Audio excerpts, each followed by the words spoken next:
Hey, welcome back to the channel. And today I thought we'd talk about the new news that came out this week that Acura is going to transition to the EV market with both feet forward. So much like the Integra news one, this is kind of a new concept for me to talk about news. Traditionally, I kind of stick to just working on cars and educating you. How to maintain an Acura CL, a Honda Ridgeline, an Acura RDX.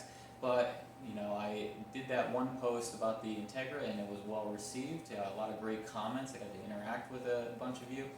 And today I thought we would talk about the new news. The news that came out that Emil Korkor, I believe is how you pronounce his name, and he's the VP of Sales for Acura, and he announced that Acura will be transitioning fully to the EV market, and I believe it's by the year 2024 is what he said, that they will be starting to roll out new EV cars, and that the Integra will mark the end of an era for the brand and the combustion engine, which is interesting. So traditionally you would see some of the hybrids come in, you would see kind of a tiptoe into the EV market, but not Acura. Acura's decided to phase out all combustion engines with the brand, and that they will focus on solely EV cars in the near future. So this is kind of interesting in a couple of ways, and I thought we would talk about why I think that's interesting. One thing is that we know that this is the last year of the NSX. We've said goodbye to the current generation of the NSX, and we are going to capstone that off with a Type S variant this year. And the Integra will come in and sort of quasi be that halo car for the brand until the new NSX comes out. Well, if you dovetail the two conversations, the EV conversation with the new NSX, the NSX will become fully electric in the next generation or iteration of that vehicle. So that's very interesting. As well as the EV market seems to be taking off very well in certain areas of the US. Now, one of the things that's lacking in the EV market, which hopefully will come along with the brands that are transitioning to EVs, is the infrastructure. We don't have a good infrastructure at least in the US, to support EVs. In localized areas, of course, we do, like Los Angeles, California, those areas, you start to see a lot of support for those EV cars by charging stations, fast charging stations, for example. So as we get closer and closer to an EV solely branded item from Acura, it's interesting how they will adapt to the fact that not every consumer has available charging network in their area. For example, I live in Vermont, and the EV charging network is very dismal, if you will.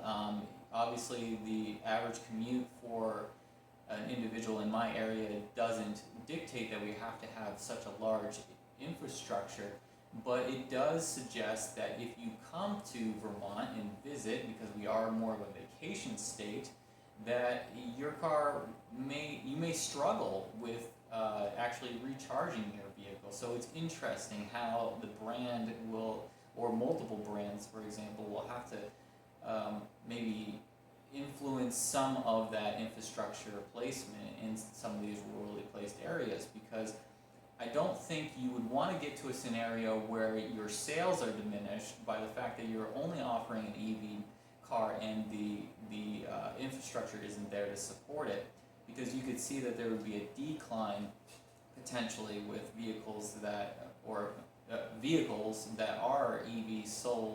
solely EV within the brand. That's one note that I kind of take away from this news, is like, how will that kind of transition, and how will the brand kind of galvanize itself against what is an absence in a lot of the market, which is the infrastructure. The other thing is that will the Integra will there be an EV variant? Because we know that the Integra will likely have maybe well, we don't know for sure, but we could postulate that the Integra will come in a hybrid form potentially, but will there be a future EV version of the Integra? So Acura has kind of said that the Integra is to this generation as the Integra was to my generation, and that is to introduce it to the brand.